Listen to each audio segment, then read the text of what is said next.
তো গাইজ আজকে আসলো মাসির বাড়িতে আমার দ্বিতীয় দিন। তো দ্বিতীয় দিন বিকেলবেলা দেখেন মাসির বাড়িতে জলের খুবই সমস্যা।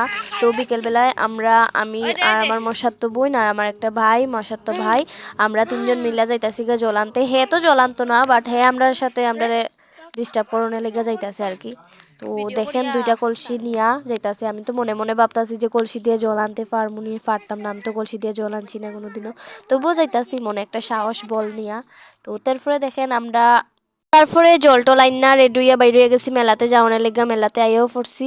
আর আগের দিন তো মেলায় গিয়া কোনো জিনিস আনতে পারছি না, তো ইতার লেগা আজকে মানে আবার যাইতাছি মেলাতে। তো গিয়া কোনো দেখি কিছু জিনিস টিনিস কিনার হইলে কিনমু, খাইমু দাইমু, বাস ঘুরিয়া টুরিয়া আয়া পড়মু। 2 দিনের তো লাইফ, এখন যদি এনজয় না করি তো কখন করবো কোন তো। তো তারপরে দেখতেছেন আমরা প্রোগ্রাম দেখতে দাঁড়ায় রয়েছি, কিন্তু আজকের প্রোগ্রামটা আমাদের একটুই ভালো লাগছে না। আগের দিনের প্রোগ্রামটা খুবই ভালো লাগছে। তো তারপরে দেখেন ব্যাগ কিনতে আয় পড়ছি। এখানে ব্যাগ, একটা ব্যাগ মাত্র 100 টাকা করে। সব ব্যাগ এখানে যত ব্যাগ আছে সবগুলি 100 টাকা করে, একদম মাত্র 100 টাকা। 100 টাকা থেকে কম হইতো না। তারপরে আয়া মামা লইয়া লইছে পকোড়া, আর আমরা দাঁড়ায় দাঁড়ায় এখানে শীতের সন্ধ্যা একটু গরম গরম পকোড়া খাইলাম। আর ওই দিন যে যারা নিয়ে আইছিলাম আমরা, যার জন্য কিছু কিনতে পারছি না, তারা তো আজকে নিয়ে আইছি না, তাহলে কি শান্তিতে ঘুরতে পারতাছি। আর অনেক মানুষ হয়েছে মেলাতে,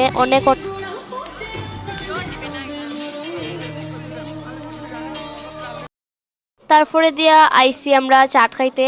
তো চাট খাইয়া আর একটু ঘোরাঘুরি কইরা বাড়িতে আইয়া পড়ছি। তো বাই বাই আজকের লিগা, টাটা।